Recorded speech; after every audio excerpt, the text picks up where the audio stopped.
Oke, saya ingin langsung kasih kesempatan Bang Supratman. Tadi ada tudingan yang keras yang dilontarkan oleh Direktur Eksekutif Lokataru, Haris Azhar. Ada kata-kata rakus di situ. Tanggapan Anda? Baik, Mbak Nana, begini. Saya ingin menjelaskan bahwa proses awal itu kan kita sudah lakukan sesuai mekanismenya yang ditetapkan dalam Undang-Undang 12 tahun 2011. Yang kedua, terkait dengan katakanlah banyak sekali pasalnya, sebenarnya sesungguhnya itu hanya soal metode.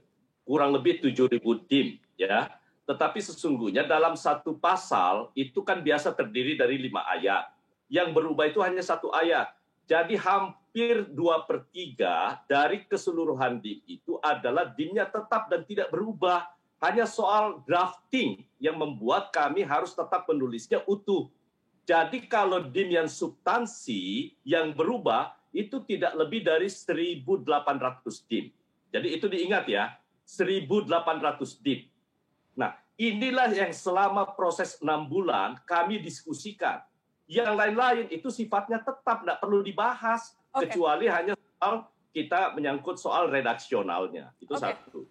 Yang kedua, kalau dikatakan itu bahwa ini banyak, jangan lupa sinkronisasi ini adalah terkait dengan masalah perizinan dasar.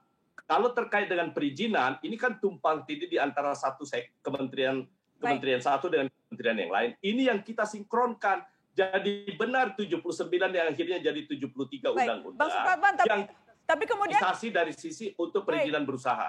Bang Supratman, kalau tadi Anda katakan ini dilakukannya sudah transparan, terbuka, tetapi kenapa bahkan anggota DPR sendiri ada yang terkaget-kaget ketika melihat hasil dari undang-undang yang digarap ini? Misalnya Ketua Komisi 10 kaget kenapa ada pasal yang tadinya sudah disepakati tidak masuk, tiba-tiba ada lagi. Bahkan tadi dia sendiri tidak ada satupun pasal. Saya ingin sampaikan klarifikasi itu terkait dengan klaster pendidikan, ya, klaster pendidikan. Pemerintah dan Badan Legislasi setuju untuk mengeluarkan klaster pendidikan setelah mendengar Muhammadiyah, kemudian NU dan teman-teman perwakilan Komisi 10. Tetapi dalam Undang-Undang Cipta Kerjanya masih ada apa penjelasannya? Yang ada itu adalah, dan itu disepakati semua fraksi, bahwa paragraf 12 pasal 65 masih mengatur mengenai perizinan sektor pendidikan melalui perizinan berusaha, dan yang menyampaikan ini Ketua Komisi 10 anggota DPR sendiri. Bukankah ini artinya masih banyak sekali yang terkaget-kaget dan belum tahu? Bagaimana Anda mengatakan bahwa prosesnya transparan dan terbuka kalau Komisi 10 DPR saja mempertanyakan itu? Itu kita sepakati di tingkat panja, Mbak, bahwa untuk kawasan pendidikan terutama bagi lembaga pendidikan tinggi asing itu boleh masuk di dalam kawasan ekonomi khusus. Dan itu kita sepakati. Jadi yang terkait dengan pendidikan, saya ingin kembalikan bahwa itu prosedurnya tetap kembali ke undang-undang existing. Karena undang-undang pendidikan kedokteran, undang-undang guru dan poinnya adalah ketika bahkan anggota DPR sendiri terkaget-kaget melihat ini, dan kemudian Anda mengatakan ini undang-undang yang paling transparan. Kalau paling transparan seharusnya tidak ada yang terkaget-kaget begitu. Saya ingin lempar kembali dia. Itu artinya yang bersangkutan nggak ikut. Saya ingin lempar kalau anggota DPR tidak ikut, kemudian Anda menyalahkan yang itu, berarti bagaimana publik yang bahkan tidak bisa punya akses untuk kewajiban kami menyiapkan medianya untuk publik bisa akses. Itu kewajiban kami. Bagaimana, Bang? Kewajiban kami menyediakan medianya untuk publik bisa akses. Yang kedua, kewajiban kami menyediakan seluruh anggota panja untuk mengkomunikasikannya kepada publik. Dan semua publik, baik melalui media sosial maupun pernyataan semua lembaga-lembaga, kami dengar semuanya. Dan itu yang kami perjuangkan untuk masuk di dalam Omnibus. Menurut Anda sudah didengarkan berbagai suara-suara itu, tapi kenapa kemudian masih banyak?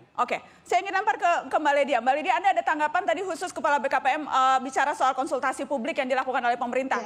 Sebenarnya gini, kalau dibilang konsultasi publiknya sudah dilakukan oleh pemerintah, Kak Bahlil tadi mengatakan bahwa sudah dilakukan, tapi kenyataannya pada di lapangan sih waktu kita bahas, banyak juga sih internal kementerian tuh masih pembahasan sektoral, ya. Mereka merasa bahwa bukan begini, harusnya tidak begini dan seterusnya.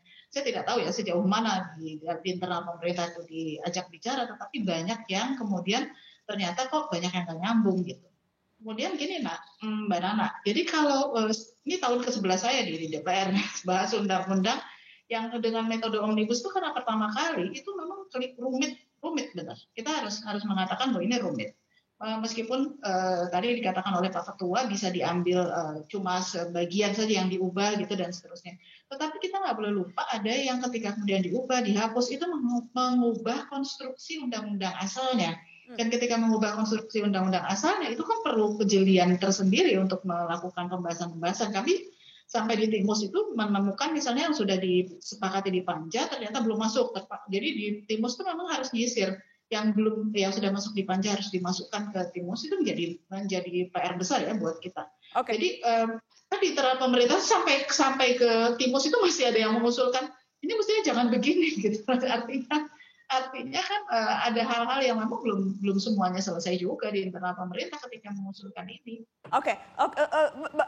Sebelum ke Pak Bahlil, saya perlu konfirmasi dulu Mbak Nana terkait dengan yang disampaikan Mbak Lydia. Itulah pentingnya omnibus. Kalau mau dengarkan semua KL, semua kewenangannya nggak akan pernah lepas. Itulah pentingnya omnibus, mensinkronkan satu kewenangan yang bisa diambil dalam satu putusan yang tepat. Baik, silakan Bang Haris Azhar. Kalau paradigmanya seperti itu, justru itu pentingnya omnibus, karena tidak mungkin kemudian semua KL yang punya kepentingan berbeda-beda dan semua pihak yang punya kepentingan berbeda-beda bisa diakomodir semuanya. Begini Nana, kita nggak ada dasar hukum untuk ngebahas omnibus, ya. Undang-Undang nomor 12 tahun 2011 tentang tata cara pembentukan peraturan perundang-undangan tidak mengakomodir tata cara pembentukan omnibus. Gitu. Jadi sebetulnya kalau memang mau membahas omnibus, ya perbaiki dulu alat masaknya. Alat masaknya itu di Undang-Undang 12 tahun 2011 tersebut. Oke. Nah, itulah yang hari ini, malam ini, beberapa detik yang lalu, kita dengarkan dari Saudara Suratman yang bingung menjelaskan, lempar ke Ibu Lydia, lempar ke fraksi ini, 70 ini, udah konsultasi. Ya sampai acara malam ini pun nggak bisa dijelaskan. Bagaimana, reportnya mana, hasilnya mana.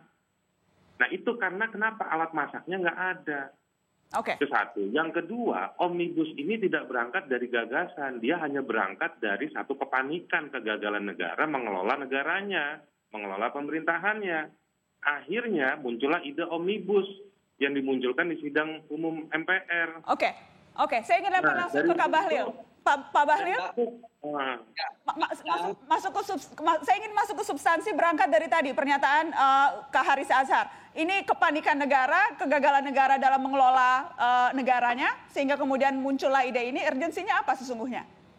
Saya pikir begini, yang pertama kita harus berpikir positif dulu lah untuk bisa melahirkan pikiran dan hasil yang positif. Sebenarnya apa yang disampaikan oleh Bang Har tadi, gini Bang Hari, kalau dibilang bahwa ini kepanikan, ini kegagalan, ini saya harus jujur mengatakan bahwa agak keliru juga. Yang benar itu adalah pemerintah melihat kondisi sekarang 7 juta yang siap mencari lapangan pekerjaan existing. 2,9 juta setiap tahun angkatan kerja. Itu sebelum COVID. Setelah COVID sekarang saudara-saudara kita yang tidak beruntung mendapat PHK kurang lebih sekitar 7 juta. Hampir 16 juta lebih Mbak Nana yang sekarang siap rakyat Indonesia untuk mencari lapangan pekerjaan. Pertanyaan berikut adalah 16 juta lebih yang belum dapat lapangan pekerjaan termasuk anak-anak mahasiswa yang baru selesai kuliah ini apakah harus direkrut pakai PNS atau pegawai BUMN atau TNI Polri? Saya pikir nggak akan cukup Mbak Nana. Maka instrumen masuk untuk menciptakan lapangan pekerjaan itu adalah investasi.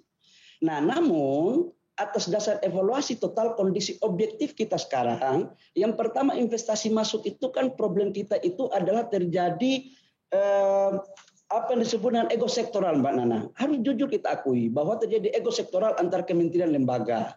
Aturan yang tumpang tindih. Bentar Mbak Nana, biar saya jelaskan ini. Aturan yang tumpang tindih antara kabupaten kota provinsi dan persoalan lahan dan mohon maaf harga upah buruh yang memang tingkat kenaikannya per tahun itu tinggi. Tapi itu nggak ada masalah, bisa kita bicarakan. Nah, itulah salah satu kenapa Undang-Undang Omnibus Law ini lahir, Cipta Lapangan Kerja. Undang-undang ini melakukan sinkronisasi lewat norma standar pelayanan yang ada, Mbak. Dulu, Mbak, Sekalipun kita punya izin di pusat sudah ada, tapi kalau izin lokasi di daerah itu belum diteken oleh bupati gubernur sampai kadang-kadang 1 tahun 2 tahun, itu nggak ada instrumen pusat untuk bisa melakukan kontrol. Dengan undang-undang Omnibus Law ini, maka izin NSPK kita kasih, kita bisa kontrol lama waktunya. Baik. Itu satu, Mbak Nana. Baik, boleh saya Kedua, tahan di satu dulu Bang Bahlil, karena setelah ini kita akan lanjutkan dan saya juga akan ajak untuk bergabung dalam diskusi soal urgensi Undang-Undang Cipta Kerja ini Bang Faisal Basri, seorang ekonom. Setelah pariwara, tetap di sini di Mata Najwa.